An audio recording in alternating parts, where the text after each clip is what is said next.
Baik, terima kasih Anda masih bersama kami. Dan berbeda dengan di tanah air, pemilih di luar negeri ini sudah duluan mencoblos pekan lalu. Di New York, pencoblosan terjadi hari Sabtu 10 Februari lalu. Lantas apakah sudah mulai dilakukan proses penghitungan suara? Kita langsung bergabung dengan jurnalis VOA yang ada di Manhattan, New York, Amerika Serikat, Randy Wicaksana. Randy, bagaimana dengan proses pemilu Indonesia di sana? Apakah sudah mulai proses penghitungan? Selamat pagi waktu Indonesia, selamat pagi waktu New York maksud saya, dan selamat malam waktu Indonesia, Anissa juga Abe.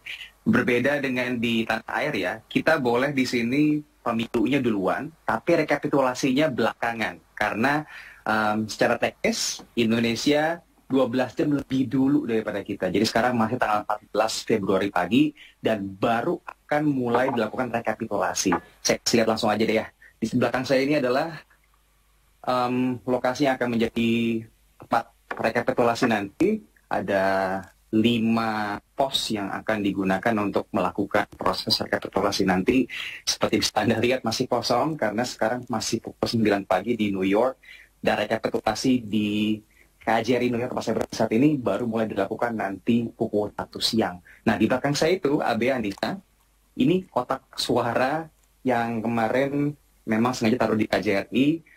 Dan kenapa ada di sini posisinya? Ini bukan asal taruh ya, karena memang kotak suara taruh di sini dengan kunci yang memang nampak visible, karena ada peletakan kamera di sana untuk memastikan kotak suara ini terjaga dengan aman dan tidak ada manipulasi. Jadi ada memang SOP yang diberikan oleh KPU untuk memastikan bahwa kotak suara aman sampai dengan penghitungan suara. Karena beda dengan di Indonesia yang setelah coblos langsung ada rekapitulasi. Kalau di luar negeri ada jeda beberapa hari, bahkan di beberapa lokasi atau kota kecil ada jeda hampir seminggu sampai kemudian suara mulai dihitung. Baik, Randy, kalau misalnya di New York sendiri, di Manhattan, adakah masalah ketika proses pemungutan suara? Apakah ada diaspora Indonesia yang kesulitan untuk menggunakan hak pilihnya, atau mungkin tidak mendapatkan surat suara dan lain sebagainya?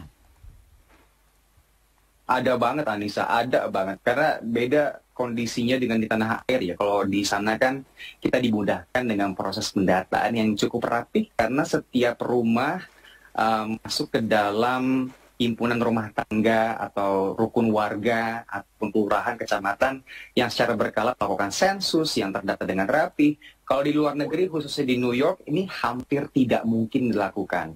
Ada mekanisme lapor diri yang sifatnya sunnah, yang sifatnya tidak wajib dilakukan, tidak ada sanksi kalau misalnya kita tidak lapor diri ke KJRI.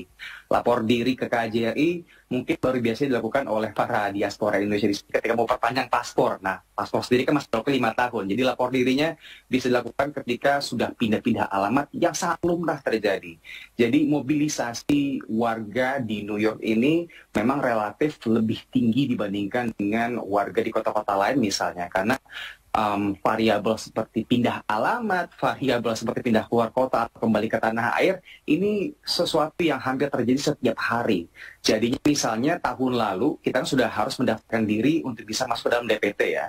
Dalam setahun itu kan dari kemudian kita daftar sampai kemudian nyoblos di hari H, banyak hal yang terjadi. Saya sendiri saja sudah pindah 2 alamat, sehingga saya tidak mendapatkan surat C6 saya karena mungkin tidak terkirim suratnya. Ada faktor lain, misalnya variabel seperti error ketika pengiriman dari pihak pengiriman pos di Amerika Serikat. Jadi di hari pun saya menyaksikan ada kasus-kasus di mana ada diaspora yang kemudian gagal nyoblos ataupun harus terpaksa dipindahkan dengan metode pos, atau harus menunggu 1 jam sebelum TPS ditutup, karena itu adalah slot yang diberikan oleh petugas untuk para diaspora yang tidak terdaftar namanya di dalam DPT. Terima kasih Randy Wicaksana dari New York, Amerika Serikat.